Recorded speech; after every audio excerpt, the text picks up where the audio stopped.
হবাকা। Hello guys, this is Naim. আজকের ভিডিওতে বানাবো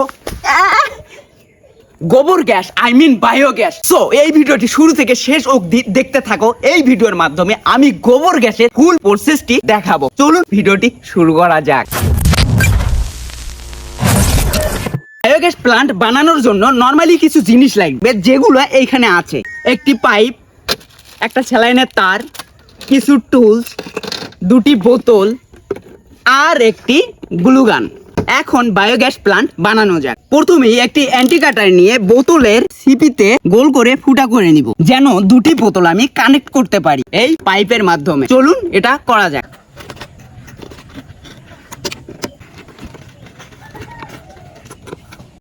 এইরকম ভাবে দুটি বোতলের সিপিতে ফুটা করে নিব। এখন এই পাইপটি এইখানে জুড়ে দিব, জুড়ে গ্লুগান দিয়ে এয়ার টাইট করে সিল করে দিব। সো করা যাক। মাপ মতো পাইপটি কেটে নিব। এখন এইখানে জুড়ে গ্লুগান দিয়ে দিব। চলুন ফুল সেটআপটা করা যাক।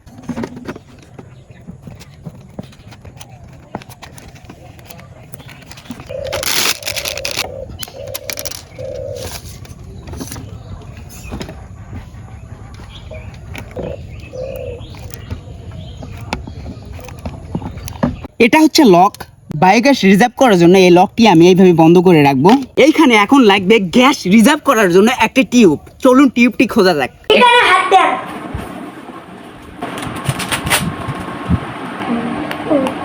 Measuring. Please don't move or spin. Your diastolic pressure is abnormal. আপনার প্রেশার তো হাই। জোর প্রেসারই বাপন। এটা একটা সিলিকন ব্যাগ, দেখলেনই তো। এটা কই থেকে নিয়ে এসেছি। চলুন এটার সাথে কানেক্ট করা যাক। তার জন্য নরমালি এখানে একটা ফুটা করে নিব। এখন এই মাথা এইখানে লাগিয়ে ফেলবো। লাগিয়ে ফেলছি। এটা এখন গ্লুগান দিয়ে সিল করে দিব। বায়োগ্যাস অনেক পাতলা হয়ে থাকে, যার কারণে এটা ভালোভাবে এয়ার টাইট করে লাগাতে হবে, যেন কোনোভাবেই গ্যাস লিক না করে। এটা বানানো মোটামুটি শেষ। এখন এর ভিতরে গরুর গোবর দিতে হবে, আই মিন গরুর পটি। চলুন গরুর পটি কালেক্ট করা যাক। অলরাইট গাইস, সোজা চলে আসছি গরুর গোয়ালে। এখান থেকে আমি গরুর গোবর কালেক্ট করব। চলুন কালেক্ট করা যাক। এখন এখানে কথা হচ্ছে, গরু যতক্ষণ পর্যন্ত পটি না করবে ততক্ষণ পর্যন্ত গরুর গোবর পাবো না। তো গরুকে আগে পটি করানো যায়। গরু, তুমি পটি করো করো করো। এখানে যদি ধরি তাহলে কি পটি করবে? না, করতেছে না। এটাকে গরু একটু পটি দিবা। পটি গাইস, গরুকে এত রিকোয়েস্ট করলাম কিন্তু গরু তো কথা শুনলো না। তাই এখন আমি এখান থেকেই গোবরগুলো উঠাবো। এটা হচ্ছে গোবর। দেশি কেক গাইস, দেশি cake, good smell. Alright guys, এই গোবরের ভিতরে আধা পানি দিয়ে ক্রিমি বানাই ফেলবো।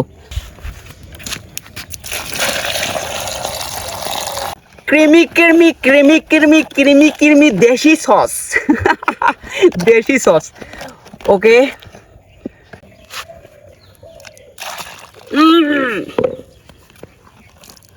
গাইস, ঠিক এইভাবে মিশ্রণটি বানাই ফেলবো। এখন বোতলের ভিতরে এই গোবরের মিশ্রণটি ভরিয়ে ফেলবো। সো ভরানো যাক।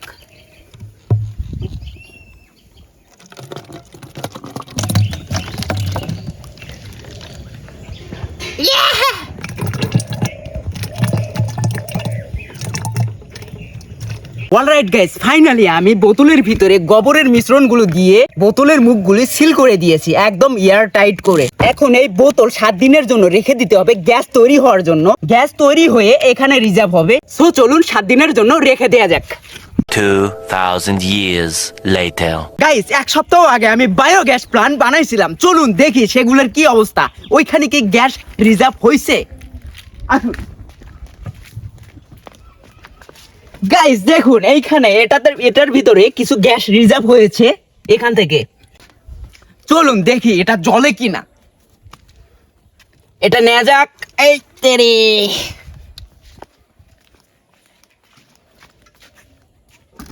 গোবরের ভিতর থেকে এইরকম ভাবে গ্যাস বের হচ্ছে। এই গ্যাস সিম্পলি এখানে রিজার্ভ হয়েছে। এখন দেখবো এই গ্যাসে আগুন ধরে কিনা। গাইস এই গ্যাস তৈরি করতে আমার লেগেছে 1 সপ্তাহ। 1 সপ্তাহে এইটুকু গ্যাস রিজার্ভ হয়েছে। এখন এইখানে যদি আমি আগুন দেই তাহলেই দেখতে পারবো ধামাকা। চলুন আগুন দেয়া যাক। এখানে এই লকটি খুলে ফেলবো, খুলে ফেললাম। এখন এইখানে আগুন দিব। ও কত সুন্দর জ্বলতেছে, পিওর বায়োগ্যাস।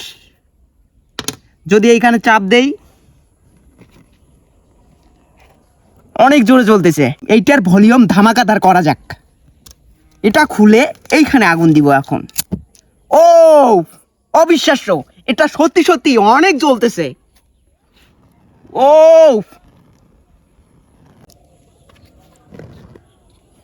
ওহো কি ধামাকা! দেখুন গাইস কি অবস্থা। Pure biogas. বায়োগ্যাস অনেক পাতলা হয়ে থাকে, নর্মাল গ্যাসের থেকে এটা অনেক অনেক গুণে পাতলা। এই দিক থেকে যদি একটু লিক থাকতো তাহলে এই গ্যাস উড়ে যেত। এইটার বড় প্ল্যান্ট বানিয়ে রান্নার কাজে এই গ্যাস ইউজ করা যায় এবং জেনারেটর চালানো যায়।